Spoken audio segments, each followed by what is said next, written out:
আলহাজ আব্দুল গফুর ভূঁইয়ার নির্দেশে নাঙ্গলকোটে বিএনপির ৩১ দফা কর্মসূচি বাস্তবায়নে লিফলেট বিতরণ। বিস্তারিত মোহাম্মদ সাখাওয়াত হোসাইনের প্রতিবেদনে।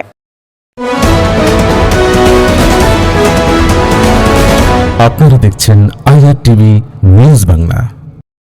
খবর, বিনোদন, বিজ্ঞাপন, দোকান, ব্যবসা প্রতিষ্ঠানের বিজ্ঞাপন, আপনার আশপাশে ঘটে যাওয়া কাঙ্ক্ষিত অথবা অনাকাঙ্ক্ষিত ঘটনা তুলে ধরতে চাইলে আজই যোগাযোগ করুন IRTV নিউজ বাংলায়। কুমিল্লা 10 সাবেক সংসদ সদস্য আলহাজ আব্দুল গফুর ভূঁইয়ার নির্দেশে নাঙ্গলকোট উপজেলা যুবদলের উদ্যোগে বাংলাদেশ জাতীয়তাবাদী দলের ঘোষিত ৩১ দফা কর্মসূচি বাস্তবায়নের দাবিতে নাঙ্গলকোট উপজেলার আদ্রা দক্ষিণ ইউনিয়ন ভোলাইন বাজারে লিফলেট বিতরণ কার্যক্রম অনুষ্ঠিত হয়েছে। এই সময় উপস্থিত ছিলেন নাঙ্গলকোট উপজেলা যুবদলের নেতৃবৃন্দ আলাউদ্দিন মাহমুদ কিরণ, সেলিম জাহাঙ্গীর মন্টু, সালেহা আহমেদ সালে সহ আরও অনেক নেতাকর্মী।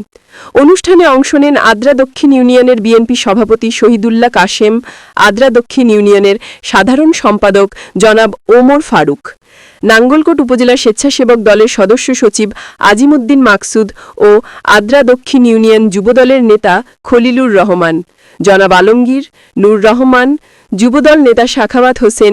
নেতাকর্মীরা বলেন, বিএনপির ঘোষিত ৩১ দফা কর্মসূচি একটি গণতান্ত্রিক ও উন্নত বাংলাদেশ গঠনের রূপরেখা এবং এই কর্মসূচি জনগণের হাতে পৌঁছে দিতে তারা সর্বাত্মক প্রচেষ্টা চালিয়ে যাচ্ছেন। দেশ গড়ার অঙ্গীকারে বিএনপির ৩১ দফা বাস্তবায়নে মাঠে নেমেছে নাঙ্গলকোট উপজেলা যুবদল।